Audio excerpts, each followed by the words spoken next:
뭐 15억, 뭐 20억 이런 숫자는 아니지만 이번 사이클에 그래도 13만 불 정도, 13만 불 정도를 타겟하고는 있는데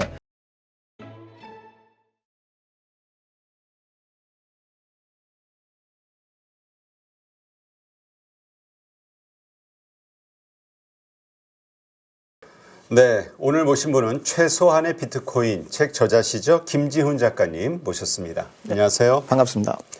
자, 일단 요즘 비트코인 조정을 좀 받는 것 같아요. 받다 보니까 차트적으로도 상당히 좀 긴장해야 되는 자리에 있다. 빠지면 또 많이 빠질 수 있는 뭐 이렇게 얘기하시는 분들도 있던데 이렇게 좀 조정을 받는 이유가 뭘까요? 지금 기본적으로 비트코인 자체가 이제 얼마 전에 고점을 찍어내고 그리고 나서 지금 조정받고 있는 중인데 사실 여러 가지 이유가 있습니다. 현재 가장 최근에 그 조정을 받았던 가장 큰 이유 중에 하나는 그 실크로드의 비트코인이 미국 정부 쪽에서 현재 매도 승인이 났습니다. 바로 얼마 전에 있었던 일인데 이게 거의 그 6조에서 7조 정도 되는 7조 원 정도 되는 금액의 비트코인이기 때문에 시장이 우선 패닉으로 반응을 했습니다. 그리고 이 그 비트코인 자체가 사실 그 압수된 게 한 2014년도 정도에 압수가 됐는데 지금에서야 그러니까 트럼프가 백악관에서 돌아가기 한 10일 전에 이게 이제 승인이 나면서 거기에 대한 뭐 의도들이나 이런 것들도 여러 가지를 생각을 하고 뭐 나오고 있는 상태입니다. 그리고 그 외에는 현재 지금 금리 쪽 때문에도 금리가 현재 지금 그 인하되는 폭 자체가 이제 줄어들 거다라는 그런 그 시장 전망이 있기 때문에 이런 것들도 결국 작용을 해서 비트코인 자체가 이제 어느 정도 조정을 받고 압박을 받고 있는 상태입니다. 실제로 크립토 씬 자체에서는 그 트럼프가 그 재선이 되면서 백악관에 들어가기 직전인 1월 10일, 이 1월 20일 이거를 봤을 때 현재 그 1월 달 자체는 상당히 조정이 있을 거다. 변동성이 높을 거다라는 전망이 일반적이기 때문에 1월 달에 대한 이 변동성 폭 자체가 좀 높은 편인 것으로 나타나고 있습니다. 네. 근데 사실 시장에서 기대했던 거는 미국이 그동안 압수해왔던 그 코인들, 비트코인, 이것을 매도보다는 계속 보유하면서 오히려 추가적으로 더 사주지 않겠냐, 이렇게 기대를 했었죠. 그렇죠. 근데 잘 보시면은 현재 그거는 트럼프의 공화당 쪽에서 생각을 하고 실천을 하고자 하는 그런 부분인데 지금 현재 민주당 쪽은 사실 반 크립토라고까지 할 수는 없지만은 크립토에 친화적이지 않은 성향을 보였었습니다. 그리고 그것이 지금 이제 마지막에 아직은 이제 민주당이 잡고 있는 상태이기 때문에 그런 움직임이 나올 수 있지 않을까라는 이제 그런 생각들이 나오고 있습니다. 네, 그렇군요. 자, 근데 지금 미국 기관들이 가지고 있는 비트코인의 양이 역대 최대다 이렇게 얘기를 하고 있는데 이 미국 기관은 어디를 포함해야 되는 겁니까?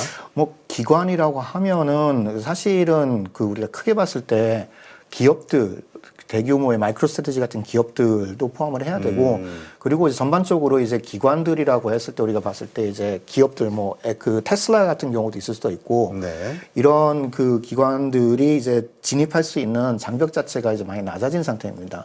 그리고 현재 비트코인 ETF가 2024년도 1월 달에 승인이 나면서 이런 기관들이 접근성이 매우 좋아졌기 때문에 전통금융에 들어오면서 이런 기관들의 미국 쪽의 기관들이 비트코인을 조금 더 선호하고 쌓아가는 이제 그런 현상들을 볼 수가 있습니다.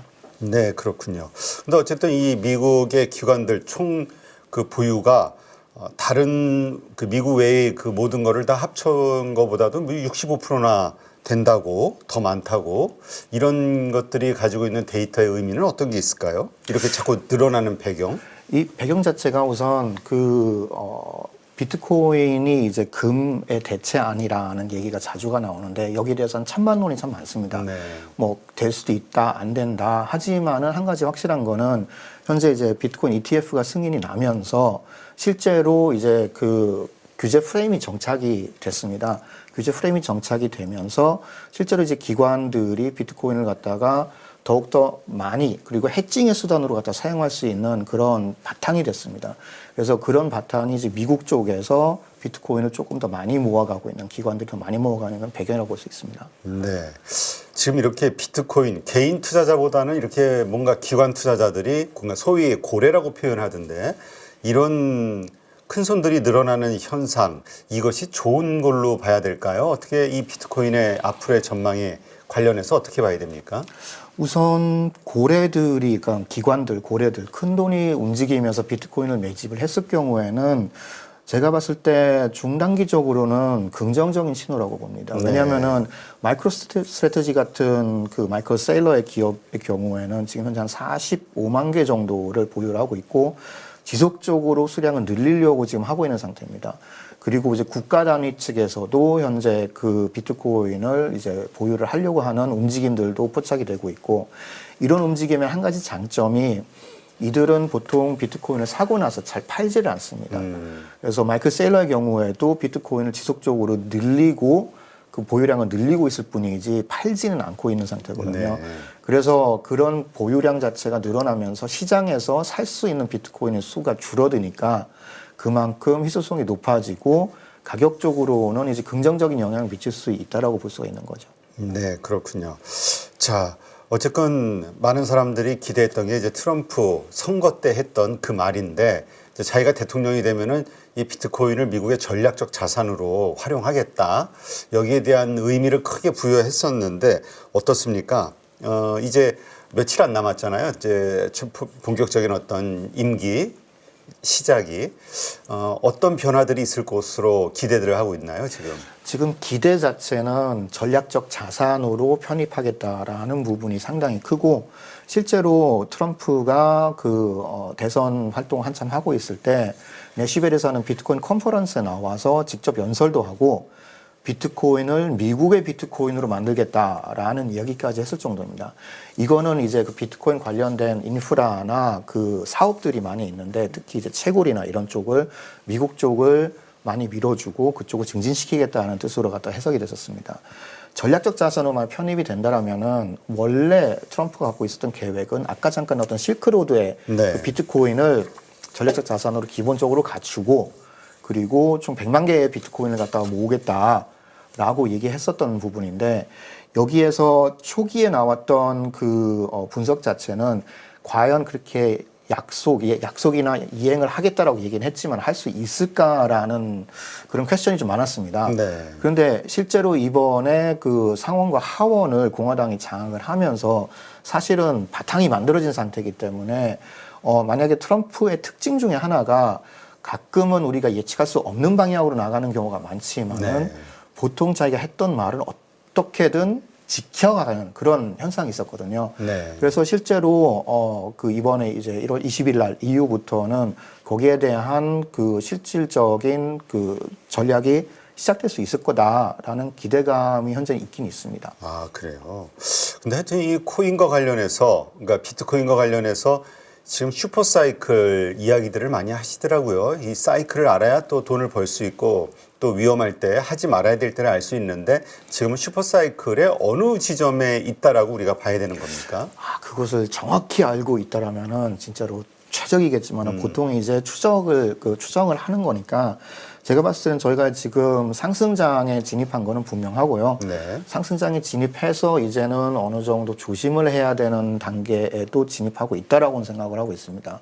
그 큰 그림으로 봤을 때는 지금 그 비트코인의 움직임 자체가 정책적인 거, 그다음에 마크로 그 거시경제적인 것과 여러 가지가 연동돼 갖고 움직이고 있는데, 특히 중요한 게 사실은 통화가 얼만큼 유동이 되느냐가 가장 중요합니다. 즉 달러가 현재 어떻게 지금 QT가 되고 있느냐 아니면은 퀀티테이티브 이징이 되고 있느냐를 잘 봐야 되는데, 현재 수치 자체로 봤을 때는 한 3월에서 4월 중순 때까지는 돈이 조금 더 풀리는 형태로 될 것 같다 해서 일부 의견들은 비트코인이나 다른 자산 시장에서도 요거는 긍정적으로 작용해서 상승의 여력이 충분히 있다라고 보는 경향들이 있고, 그 이후에는 일부는 10월 달까지는 사이클이 갈 거다라고 보는 의견도 있지만은 4월 15일 이후부터는 사실은 그 달러 자체가 그 QT 쪽으로 넘어가는 경우가 좀 많고, 그때 당시에 이제 세금도 컬렉트 하면서 실제로 미국이 그 유동성을 다시 걷어들일 수 있는 그런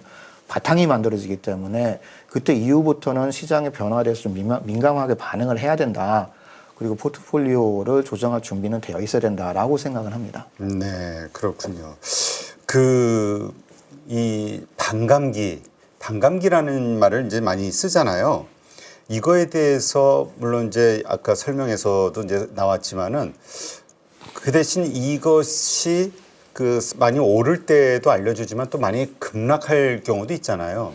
이걸 또 미리 조심을 해야 되는데 이걸 좀 풀어서 설명해 주시면 언제 우리가 이 반감기라는 걸 활용하면서 그 언제 사고 대략적으로 또 언제 매도를 해야 되는지 언제 가격이 많이 빠지는지 이것도 좀 설명을 해 주시죠. 그 반감기 자체는 이제 나오는 배경이 비트코인이라는 것이 이제 프로그래머화되어 있어 갖고 움직이고 있는데 이 프로그램이 약 4년마다 이 나오는 비트코인의 수량이 반으로 줄어듭니다. 네. 그 말인즉슨 시장에서 유통 가능한 비트코인의 수가 점점 줄어든다라는 그런 이벤트고, 그리고 이거를 통해서 일반적으로 지금까지 왔었던 각 반감기마다 반복이 되어 왔기 때문에 반감기 이후에는 비트코인의 가격이 오른다라는 그런 그 말이 이제 계속 있습니다. 실제로 이게 오른 이유 자체는 다양한 이유가 있지만은 전체적인 데이터를 봤을 때는 대략적으로 들어맞는 것이 있기 때문에 어느 정도 반복성은 있다. 이게 반감기가 왔을 때 약 한 1년 후에 거의 고점까지 가까이 갔다가 그 이후엔 다시 떨어지더라. 라는 게 지난 사이클들이었는데 네. 이번 사이클의 경우에는 그 코인 쪽이나 암호화폐 쪽에 오래 있었던 분들도 약간 당황했던 게 사이클의 성향이 약간 달랐습니다. 그 전에는 비트코인이 그 반감기를 맞이하고 나서 그 이후에 다시 이제 고점을 갱신하는 이제 그런 형태를 보였는데 이번엔 사실은 반감기가 오기 전에 이미 고점을 한번 만들고 이전보다 고점을 만들고 다시 떨어졌다가 이번에 이제 다시 고점을 새로 찍어내는 이제 그런 양상을 보였거든요. 그래서 이제 저도 개인적으로 봤을 때 아직은 완전 고점에서 하락장으로 전환한 건 아니다. 하지만은 이제는 이미 그 상승장에서 한참 들어와 있기 때문에 어느 순간에 뒤집혀질지는 아무도 모르는 상태다. 그리고 이런 고점에서 보통 움직였던 것이 이제 많은 한국 분들이 찾고 있는 게 비트코인은 비트코인이고 비트코인 외에 이제 알트코인 쪽에서 이제 상승 랠리가 언제 올 것이냐라는 것도 많이 보시는데 일반적으로는 비트코인이 고점을 어느 정도 만들고 나서 그 이후에 알트코인들이 이제 랠리를 제대로 시작하는 그런 현상을 보이긴 했었습니다. 네. 그 전 시장에서는. 하지만 시장이 전체적으로 약간 변했기 때문에 이번에도 똑같이 갈 것인가는 역시 크립토 생태계에서도 지켜보고 있는 상태입니다. 네, 그렇군요. 근데 지금 비트코인 워낙 이제 지금 화제가 되고 하다 보니까 또 많이 오르고 올란 상태에서 좀 조정을 받다 보니까 지금 사야 되나 많은 분들이 고민을 하는데 야, 이거 지금 뭐 1억 이 정도가 그 이번 상승장의 최고점 아닐까 1억 5천 정도가 이렇게 그러니까 10만 불 정도가 이렇게 보시는 분들도 꽤 많거든요. 이 비트코인의 앞날 가격에 대한 전망 어떻게 보시나요? 저는 사실 단기적인 투자를 상당히 못합니다. 그러니까 단기적인 매매를 통해서 수익을 내는 걸 상당히 못하는데 이거 정말 잘하시는 분들은 지금 잠깐 저점이 언제쯤 될 거냐 그래서 전환되면은 그때쯤 다시 진입해서 수익을 낼 수 있다라는 형태로 접근을 하시는데 저 같은 경우는 단기적으로 봤을 때 뭐 1억 5천이든 아니면 100K 그 US 달러든 아니면 150K US 달러든 개인적으로 타겟하고 있는 사이클, 제 개인적으로 타겟하고 있는 사이클 자체는 약 한 130K까지는 갈 수 있지 않을까라는 생각은 하고 있습니다. 약간 뭐 15억, 뭐 20억 이런 숫자는 아니지만 이번 사이클에 그래도 그 130K US 달러 정도의 타겟은 할 수 있지 않을까. 13만 불 정도? 13만 불 정도, 13만 불 정도를 타겟하고는 있는데 실제로 이거는 트럼프가 당선 이후에 이제 백악관 들어가고 나서 그리고 일본의 엔화 금리 그리고 중국의 그 퀀티터티 이징 그 즉 양적 완화를 어느 정도로 진행하는지에 따라서도 많은 변화가 있을 것 같긴 합니다. 그리고 중장기적, 아주 장기적으로 봤을 때는 비트코인의 경우에는 가장 좋은 거는 그냥 적립식으로 지속적으로 조금씩 부담이 안 되는 방향으로 적립식으로 가져간다라면은 제가 그 혜택을 가져가지는 못하더라도 우리 아이들은 분명히 그 혜택을 가져갈 수 있다라는 생각으로 접근을 하고 있습니다. 네, 그렇군요. 앞으로 근데 또 긍정적으로 보시는 분들은 뭐 되게 그 크게 오를 거라고 예상을 하시더라고요. 진짜 금보다도 훨씬 비싼 가격이 될 거라고 보시던데 어때요? 지금 우리 작가님도 책에서는 뭐 한 20억 이상 갈 것이다 2030년까지 이렇게 보셨던데 그렇게 보시는 전망 이유가 있을까요?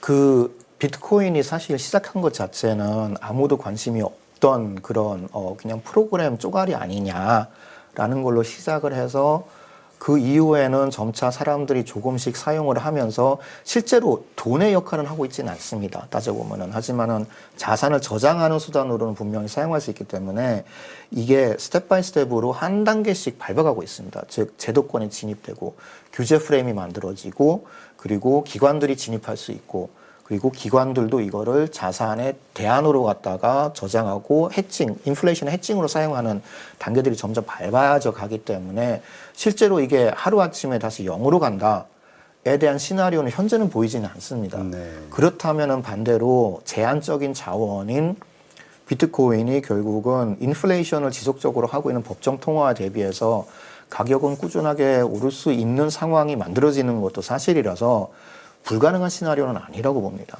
네. 지금 최대한 지금 그러니까 뭐 이 우리가 소위 인정하는 아주 유명한 그 전문가들, 투자자들 이런 분들이 볼 때 최대한 어느 정도까지 올라갈 거라고 예상들을 하고 있나요? 글로벌리? 보통은 한 뭐 2040년, 2050년도까지도 그게 확장이 되는데 그때 당시에는 뭐 20억도 있고 뭐 그 15억도 있고 다양하게 있습니다. 하지만 언제나 전망이라는 것은 아시겠지만은 전망일 뿐이니까. 자, 그런데 사실 우리가 투자의 대가로 보면 또 워렌 버핏을 빼놓을 수가 없잖아요. 근데 워렌 버핏 같은 경우는 코인에 투자하면 안 된다라는 입장이죠. 워렌 버핏님은 엄청 싫어하십니다. 네, 이거는 뭐 진짜 정말 잘 알려진 사실인데 워렌 버핏이 옛날에는 그 점심 때 이 그 옥션을 통해 갖고 점심을 갖다가 그 옥션을 걸어놓고 자기랑 같이 점심을 먹을 수 있는 그런 그 행사를 진행했었어요. 네. 근데 그거를 한 그 코인을 하는 저스틴 선이라는 친구가 많은 돈을 주고 그 점심을 따와서 워렌 버핏한테 크립토를 알려줘야 되겠다 하고 가서 크립토 씬에 있는 자기 친구들 쫙 유명한 사람들 쫙 모아서 진짜로 갔어요. 그리고 거기에서 워렌 버핏이랑 점심도 먹고 설명도 하고 심지어 삼성폰에다가 비트코인 1개를 집어넣어서 선물을 줬다고 합니다. 아, 그래요. 그런데 나중에 이제 들어보니까 워렌 버핏은 그 삼성폰조차 비트코인 들어있는 삼성폰조차 다 기부를 해버리고 여전히 거기에 대한 의견 자체를 바꾸지는 않았다라고 합니다. 즉 워렌 버핏은 비트코인이나 암호화폐에 대해서는 매우 부정적인 그런 생각을 갖고 계세요. 근데 그럴 수밖에 없는 게 워렌 버핏님의 나이를 생각을 해보면은 그분이 AI도 잘 안 하시고 그 뭐 다른 신규 기술들, 인터넷 관련된 기술들 이런 것들 잘 안 하시거든요. 그러니까 자기가 직접 이해할 수 있는 손으로 만지고 볼 수 있는 그런 것들을 선호하시는 그런 분이시기 때문에 크립토랑은 아마 죽을 때까지도 맞진 않으실 거다. 하지만은 전 세계 그 투자를 하시는 많은 분들 중에서 꼭 워렌 버핏님만 있는 건 아니니까 그분의 투자 철학은 좋지만은 투자 종목에 대해서는 이견을 가질 수 있다라고 생각을 합니다. 네. 지금 그 ETF들이 이제 생겨났잖아요. 비트코인 ETF도 있고, 그다음에 이제 또 이더리움 ETF. 이러한 ETF들이 만들어지면서 생긴 변화랄까요? 이런 것들이 어떤 것들이 있을까요? 우선 가장 큰 변화는 그 아까 우리가 말했던 기관들의 유동성 자금이 들어올 수 있는 길이 훨씬 편해졌습니다. 이거 쉽게 상상해 보시면은 예를 들어서 그 국민연금이 있다고 쳐봅시다. 국민연금은 국민들의 돈을 갖다 관리를 해야 되는데 아무데나 함부로 투자하면 안 되잖아요. 그렇죠. 그런데 이 투자를 예를 들어서 비트코인이 예를 들어 1%나 0.5% 정도를 투자하고 싶은데 비트코인을 직접 투자하려면은 방법이 없습니다. 하지만 이게 그 미국 증시에 ETF로 정식적으로 올라왔을 경우에는 기존에 있던 루트를 통해서 쉽게 결제만 받고 투자를 할 수 있는 그런 길이 열리는 거거든요. 네. 이게 뭐 한국 그 국민연금도 그렇고 미국의 국민연금도 그렇고 해서 그런 그 큰 자금들이 쉽게 접근할 수 있는 그런 루트가 열렸다는 데 가장 큰 의의가 있습니다. 네, 그렇군요. 자, 아까 하여튼 이런 것들로 인해서 지금 가격이 많이 올랐고 또 앞으로도 이제 오를 것이다.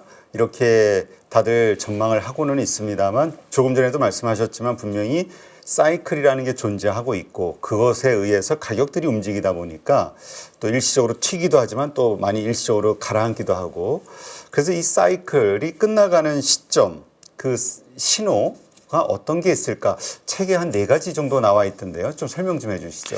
이게 뭐 정성적인 것, 정략적인 것 다양한 것들이 있는데 우선은 기본적으로 시장이 과열이 됐다라는 거를 볼 수 있는 여러 가지 방법들 중에서 제가 자주 이용하는 게 거래소에서 그 스테이블 코인이라는 USDT나 USDC라는 스테이블 코인이 있습니다. 네. 이거를 빌려서 이제 비트코인을 사고 할 수가 있는데 이거에 대한 이자율이 20% 이상 올라가는 경우가 생깁니다. 이게 장기적으로 지속이 되면은 사람들이 정말 많이 대출을 해서 비트코인을 살려고 하는구나 하는 그런 그림들이 보이기 때문에 이거가 어느 정도 과열이 됐다라는 것들을 볼 수가 있고 그리고 그 기타 우리가 이제 보통 그 우리 환경에서 볼 수 있는 것들은 일반적으로는 비트코인을 누구나 사고 그런데 뭐 비트코인 외에 뭐 도지코인에 다양한 코인들을 그렇죠. 여기저기서 보고 있을 때 그러면은 아 이제 정말로 대부분 다 이제 시장에 진입을 했구나. 그래서 기업들, 기관들뿐만 아니라 리테일, 즉 개미분들께서도 다 들어왔구나. 그러니까 느껴지는 그런 시점이 있으면 이제 과열이 되고 있어서 곧 다시 전환이 될 수 있겠구나라는 것들을 느낄 수가 있습니다. 네. 그러한 몇 가지 지표들 가지고 이제 이 사이클이 끝나가고 있구나. 그래서 이제부터는 좀 차익 실현을 하든 아니면은 이제 좀 무리한 투자를 하지 않든 어떤 결정을 짓는 그 신호로 봐야 된다. 네, 예, 이렇게 이해를 하면 되겠군요. 그 외에 몇 가지가 더 있습니다만 이거 뭐 책을 보면 나오니까 그렇게 하면 될 것 같고요. 네, 하여튼 코인에 워낙 관심이 많다 보니까 투자하려는 분들 또 혹은 이미 투자해서 가지고 있는 분들한테는 이러한 것들 한번 잘 참고해 봐야 될 사항으로 이해를 하면 되겠군요. 네, 맞습니다. 네. 자, 지금 리플이 최근에 뭐 급등을 했습니다. 그러다 보니까 시총 2위죠. 이더리움.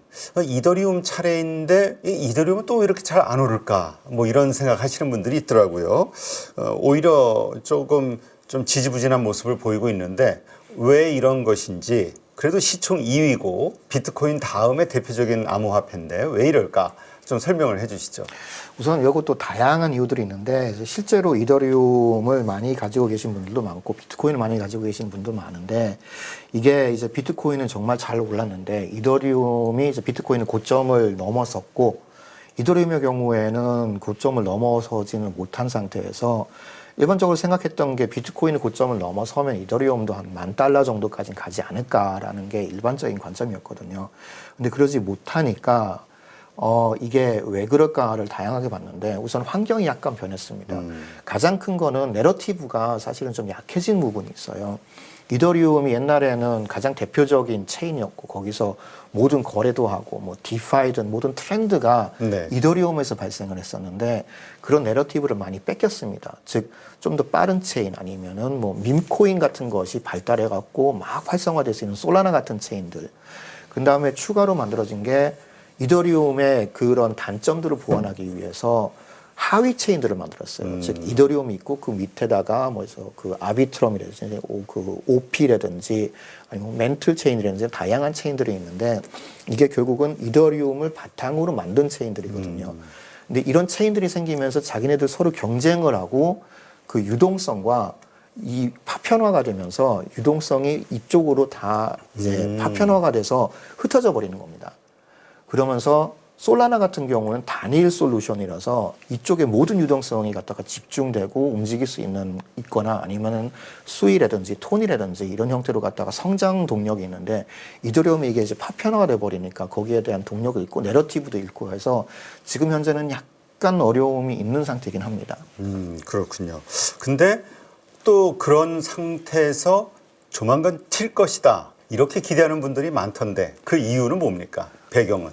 기본적인 배경은 우선 아무래도 이제 알트코인에 대한 시즌이 올 것이다라는 믿음이 강한 것은 있습니다. 실제로 보시면은 얼마 전에 아까 언급하셨던 리플의 경우에도 아무도 이게 다시 고점을 찍을 수 있을 거라라고 생각을 못 했는데 미국의 상태 변화와 이런 거에 따라서 갑자기 다시 치솟았은 상태를 볼 수 있었거든요. 근데 이더리움의 경우에는 기본적인 그 유동성이나 아니면은 돈이 몰리는 것 자체는 여전히 이더리움이 가장 큽니다. 그리고 비트코인 자체가 이제 고점을 다시 갱신하고 만약 이제 그 상승장이 계속 된다라면은 어느 순간에는 자금이 그쪽에서 다시 빠지면서 알트장으로 빠지는데 네. 그 알트장이 빠지면서 이더리움으로 같이 들어가고 이더리움이 상승할 수 있는 여력이 있다라고 보는 거라고 생각됩니다.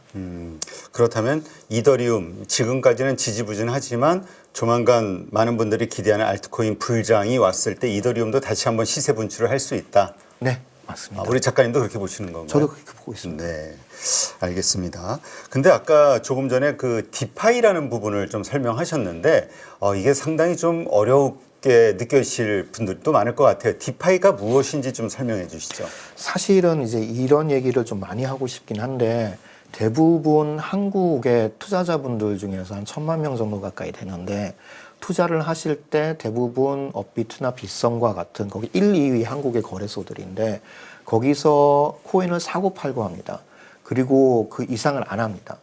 근데 이게 문제가 업비트와 빗썸 참 좋은 거래소들인데 이 코인들이 상장되는 것들이 해외에서 신규로 나와 갖고 상장되는 속도 자체가 좀 다릅니다. 그 국가 간의 규제들이 조금씩 다르니까. 그렇다면은 정말로 일찍 들어가서 예를 들어 우리가 엔비디아를 정말 일찍 들어갔거나 마이크로소프트를 일찍 들어갔다고 생각하시면은 네. 훨씬 더 많은 돈을 벌 수 있는 거잖아요. 근데 그걸 하기 위해서는 이제 밖으로 나가야 되는데 이 거래소에서 그게 생태계가 만들어지는 게 온체인, 즉 블록체인 상에서 할 수 있는 금융 생태계 같은 데에서 만들어집니다. 네. 그리고 그거를 이제 디파이라고 부르는데 이게 약자가 탈중앙화 금융의 약자입니다. 영어로. 그래서 실제로 업비트나 빗썸과 같이 거래소 같은 데에서 거래를 하는 것과 비슷하게 자기 진짜 블록체인 지갑에서 블록체인 상에서 거래를 하는 것을 뜻합니다. 그러니까 특별하게 거래소 필요하지 않고 내가 담아둔 USB에 담겨져 있다. 그럼 그 USB 안에서 뭔가 한다는 건가요? 생긴 거는 사실은 기존에 사용하셨던 거래소랑 비슷하게 생겼다고 생각하시면 됩니다. 이 화면이 하나 있고 그 화면에 들어가서 연결하는 거는 보통 이제 업비트나 빗썸 가시면은 이메일 집어넣고 패스워드 집어넣으시잖아요. 네네. 근데 여기는 이제 자기 그 블록체인 지갑을 연결해서 그 거래소에 연결을 하고 그리고 나서 거래를 하는 그런 형태라고 보시면 됩니다. 네, 그렇군요. 아니, 요즘은 뭐 그걸 활용해서 또 이자를 받는 게 뭐 가능하다 이런 얘기도 있던데 그건 또 무슨 얘기입니까? 이자의 경우에는 뭐 다양한 방식이 있는데 우선 그 스테이킹이라는 용어가 있습니다. 네. 그 스테이킹이라 특히 그 알트코인의 스테이킹 뭐 이런 얘기들을 많이 하더라고요. 그 스테이킹이라는 거는 그 비트코인을 잠깐 먼저 언급하면은 비트코인은 그 채굴이라는 단어가 있지 않습니까? 네. 그 채굴이라는 단어가 이렇게 컴퓨터 같은 기계들이 있고 이거를 인터넷에 연결해서 거기에 열심히 계산을 하면은 비트코인이 채굴이 되는 이런 형태입니다. 그게 비트코인이라는 블록체인이 유지되기 위해서 그거를 유지를 하는 거고 이게 이제 그 알트코인들의 경우에는 이더리움을 비롯해서 그러니까 아까 비트코인은 작업 증명 방식, 그렇게 열심히 계산해서 작업을 해서 증명하는 방식인데 이더리움이나 다른 알트코인들의 경우에는 보통 지분 증명 방식을 씁니다. 지분 증명 방식이라는 게 뭐냐면은 내가 돈을 얼마 갖고 있고 이걸 이용해서 여기다가 블록체인에 넣어서 네 블록체인이 유지되는 도움을 줄게. 그러면 이 도움을 받은 블록체인은 고마워요 하고 자기가 가지고 있는 코인을 그 지분을 증명한 사람한테 주는 겁니다. 이게 이제 스테이킹이라고 부르는 그런 과정인데 예를 들어서 이더리움을 갖다가 이더리움 체인에 스테이킹을 하시면은 거기서 이자를 약 한 뭐 2, 3% 정도를 받으실 수가 있습니다. 다른 블록체인들도 그런 기능들이 있는 경우가 있습니다. 솔라나라 아니면은 뭐 각종 그 블록체인들이 이제 그런 스테이킹 기능들이 있습니다. 네. 그래서 이제 책에서도 나는 디파이로 매달 월세를 받는다 이런 표현을 하신 거군요. 이자가 그렇게 나오기 때문에. 네, 그렇죠. 자, 지금 이 코인과 관련해서 말씀하신 이런 스테이킹으로 이유를 얻는 것도 있지만 또 이 알트코인 투자로 큰 시세 차익을 원하시는 분들도 있단 말이죠. 이런 분들 어떻게 그 투자를 해야 그런 어떤 돈을 잃지 않으면서 그런 현명한 그 수익을 올릴 수 있을까요? 정말 어려운 질문이네요. 잘해야 되는데. 이게 잘 상충되지 않는 조건들을 다 가져야 되셔갖고 우선 알트코인으로 정말 큰 수익을 내고 싶으시고 리스크를 지지 않고자 하신다면은 이게 두 개가 상충이 돼서 안 됩니다. 리스크가 크다. 언제나 리스크가 큰 만큼 수익이 크고 리스크가 적은 만큼 수익은 적어지는 것이 이제 당연하기 때문에 그리고 그 기본적으로 이제 암호화폐 자체라는 자산 자체가 리스크가 상당히 올라가 있는 상태이기 때문에 거기서 이제 알트코인을 투자를 하신다는 거는 한 단계 더 높은 리스크를 가져가신다라는 뜻이거든요. 그래서 보통은 이제 그 투자를 하실 때 한국 분들이 이제 알트코인 투자를 많이 하시는 게 우린 빠르게 하는 거 좋아하잖아요. 빠르게 높은 수익을 가져가고자 하시기 때문에 알트코인을 투자하신 경우가 많은데 실제로 이 알트코인의 경우에는 투자 수익률이 높을 수는 있어요. 확 튀는 경우가 있으니까. 하지만 확 튀고 곧바로 다시 떨어지는 경향도 크기 때문에 정말로 알트코인으로 단기적인 차트 매매나 이거는 정말 잘하지 않는 이상은 결국은 트렌드를 보고 트렌드의 방향성을 봐서 어떤 카테고리의 트렌드가 이제 크게 유행을 하고 다가오고 있는지를 보면서 미리 선점해서 잡아놓고 트렌드가 제대로 다가왔을 때 파는 형태가 그래도 수익성이 가장 안정적이고 좋은 상태입니다. 네, 그렇군요. 자, 이 코인 투자, 특히 이 알트코인 투자를 할 때는 포트폴리오를 짜는 게 중요하다 이렇게 얘기하셨는데 사실 이게 참 애매해요. 잘 모르는 사람들한테는 뭐 비트코인이나 이더리움, 리플 유명한 것들 이렇게 세 가지만 가져가면 되나? 아니면 어떻게 해야 되나? 여러 가지 고민일 텐데 좀 설명 좀 해주시죠. 기본적으로 암호화폐 투자를 해서 이 트렌드를 놓치고 싶지 않다라고 하시는 분들에게는 그냥 적립식으로 비트코인을 계속 사시면 된다. 그거를 장기적으로 보고 접근하시면 된다. 왜냐하면은 정말 주식 공부도 마찬가지고 부동산도 마찬가지지만 암호화폐도 정말 많은 공부가 필요하거든요. 그 종목에 대해서 이해를 하고 이게 성장 가능성을 보기 위해서는.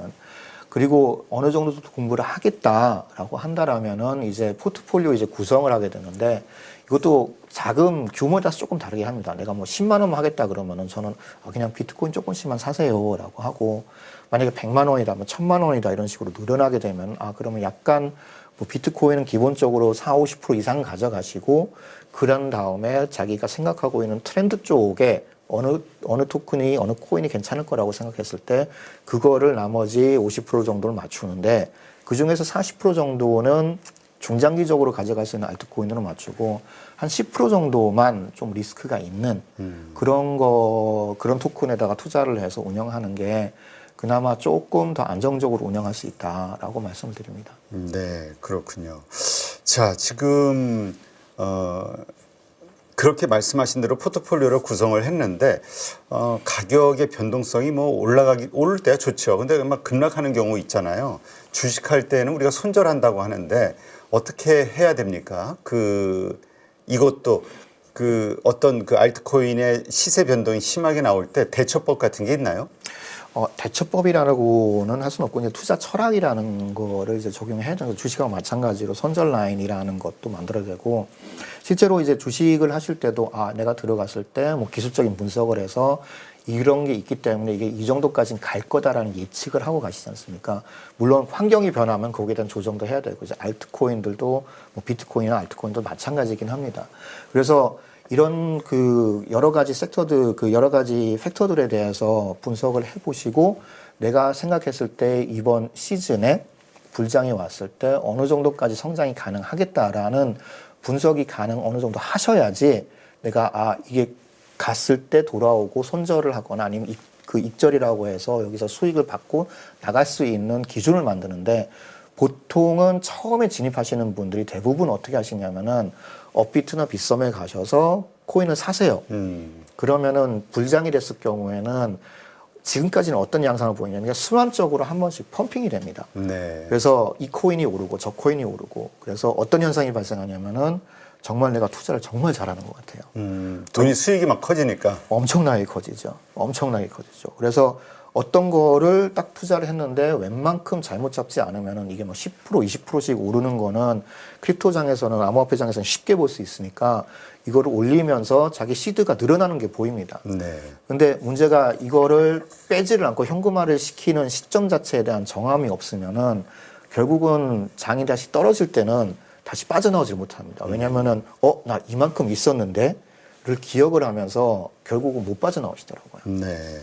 진짜 아까도 말씀하셨지만 사이클이 이제 꺼지는, 그러니까 하락 사이클로 들어가는 어떤 신호들에 대해서도 좀 언급을 하셨는데, 일단 뭐 수익을 잘 냈으면 다행인데 불행하게도 내가 샀는데 하락장이 시작이 돼 버렸어요. 하락 사이클이. 그리고 거기서 빠르게 손절을 못했어.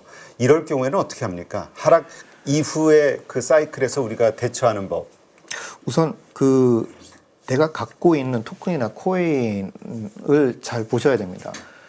즉 내가 뭐 거래소에서 그냥 있는 대로 사갖고 이거 괜찮을 것 같아 사서 갖고 있었는데 이 코인들의 특징 자체가 보통은 한 사이클을 지나고 나서 그 다음 사이클에 다시 고점을 찍어주는 코인들이 그렇게 많지가 않습니다. 네.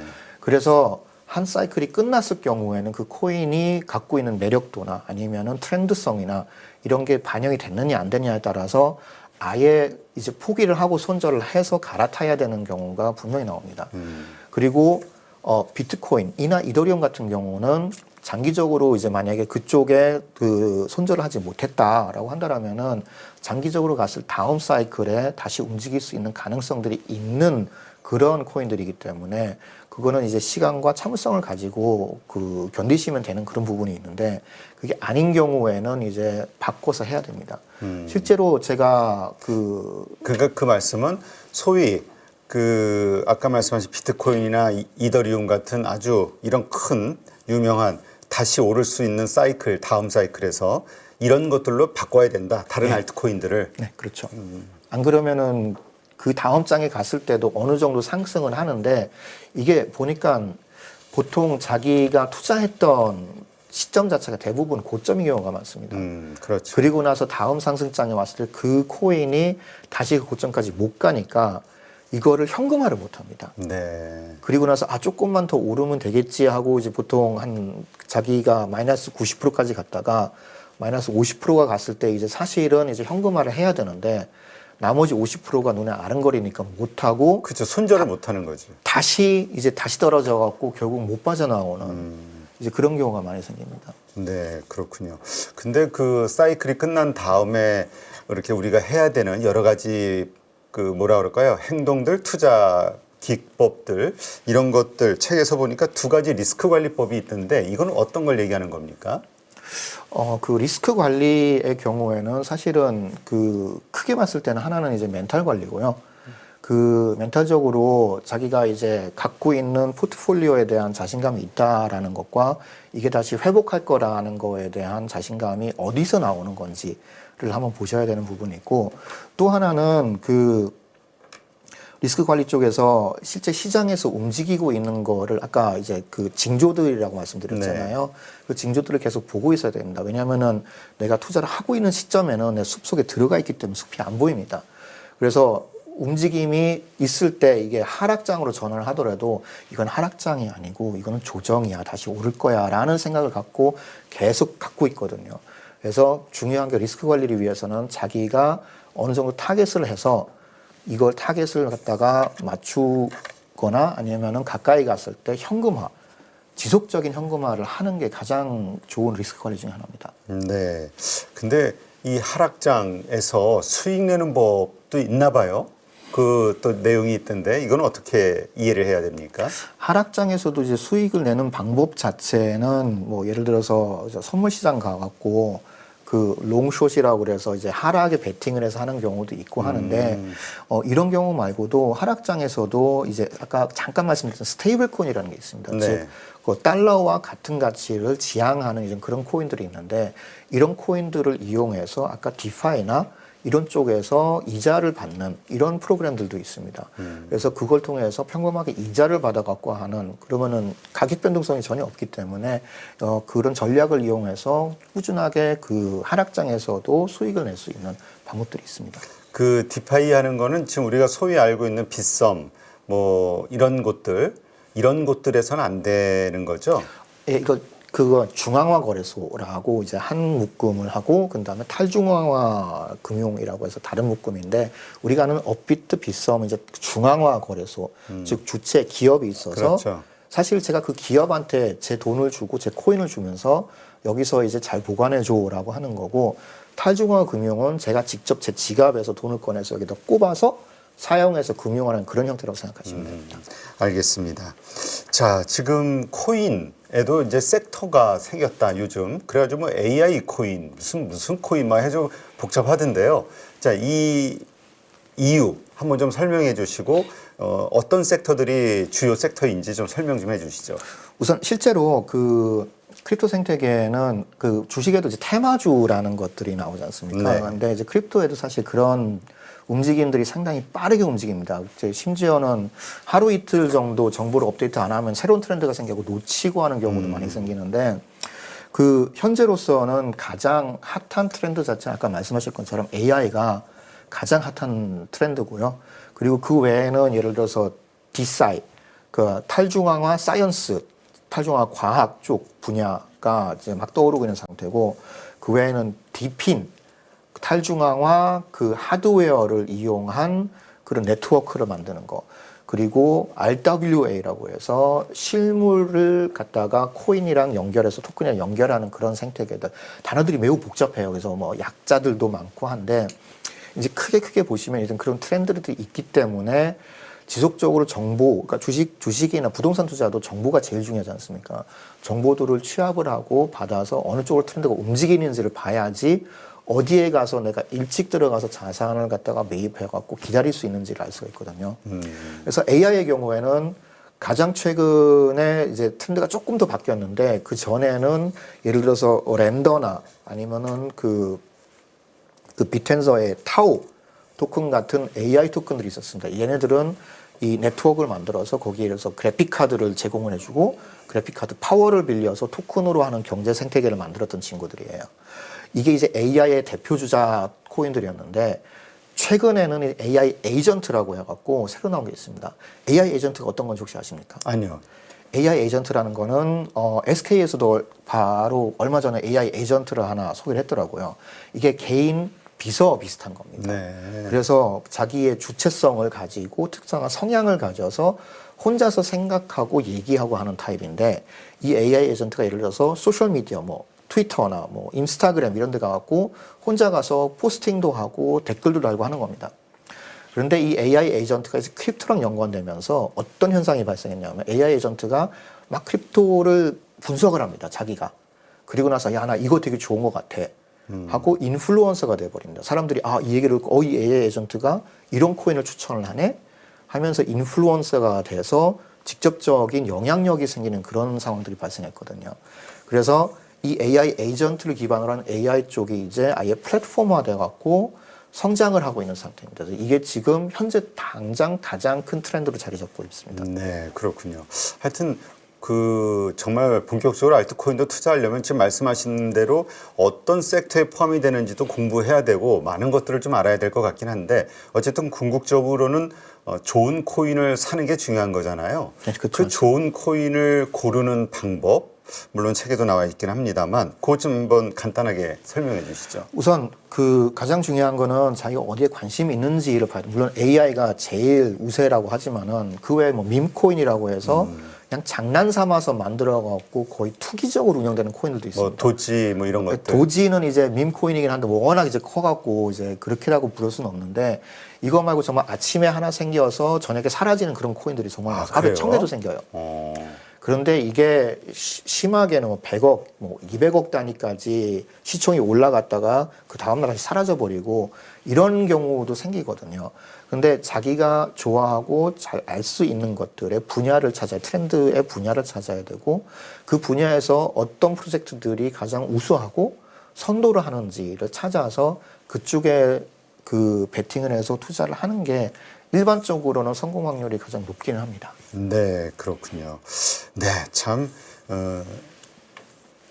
워낙 그 한순간에 돈을 크게 벌 수도 있는 어떤 곳이기도 하긴, 그래서 이제 젊은 분들이 특히 매력적으로 보고 이제 뛰어들어가기도 하는데, 또 반대로 크게 잃을 수도 있잖아요. 투자를 하기 전에 반드시 고려해야 될 것들 있다면 어떤 게 있을까요? 가장 중요한 거는 그 실제로 대부분은 제가 할 수 있는 거는 약간 일찍 주제를 정하고 트렌드를 미리 찾아서 선점해서 앉아서 기다리는 게 가장 그 좋은 전략이긴 한데, 그게 아니고 시장에 휩쓸려서 투자를 했을 경우에는 상승장에서는 그 기본적으로 투자를 다 잘합니다. 네. 뭐를 투자해도 다 오르니까.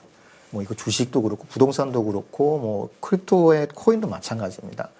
그런데 이제 크립토의 시장 자체가 워낙 빨리 움직이고 변동성이 높기 때문에 이게 결국은 어느 수준까지 가냐면은 자기 투자에 대해서 시드의 크기, 즉 자기가 투자할 수 있는 돈의 크기에 대한 고민들을 많이 하게 됩니다. 네. 즉 내가 10만 원을 투자해서 오늘 하루에 10%를 벌었으면은 11만 원을 벌었는데 내가 이거를 1000만 원을 했으면 100만 원을 벌었던 게 아닐까? 그렇죠. 라는 생각을 하는데 보통 그 돈이 없습니다. 그러면은 이렇게 됐을 때 어떤 현상으로 나가냐면은 대출을 받기 시작합니다.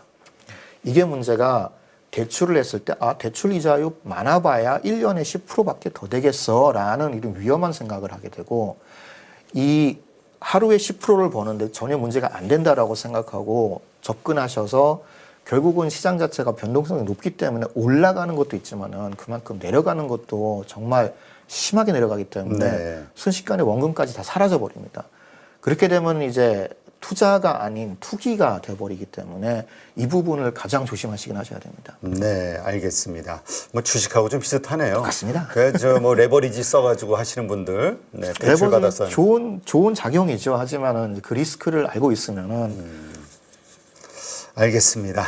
네, 오늘 또 많은 분들 코인에 대한 관심이 커지고 있는 시점이기 때문에 또 관련된 책을 쓰시고 전문가이신 분을 모시고 네, 이에 관련된 말씀을 좀 듣고 여러 가지 그 긍정적인 부분 또 조심해야 될 부분들 한번 짚어봤습니다. 이제까지 알면 돈 버는 최소한의 비트코인 책 저자이시죠, 김지훈 작가님 함께했습니다. 고맙습니다. 감사합니다. 여러분 지금 계좌 운영하십니까? 언제까지 물린 종목들 바라만 보실 거예요? 사실 투자라는 게 간단합니다. 올라갈 종목 잘 찾아서 매수할 자리, 매도할 자리만 여러분들이 명확하게 알고 있으면 주식 정말 쉬워집니다. 지금 보유 종목을 잘라야 할지 끌고 가야 될지 고민인 분들 많으시죠? 저도 7번 깡통을 차본 사람으로서 여러분들의 고민이 어떤 건지 다 알고 있습니다.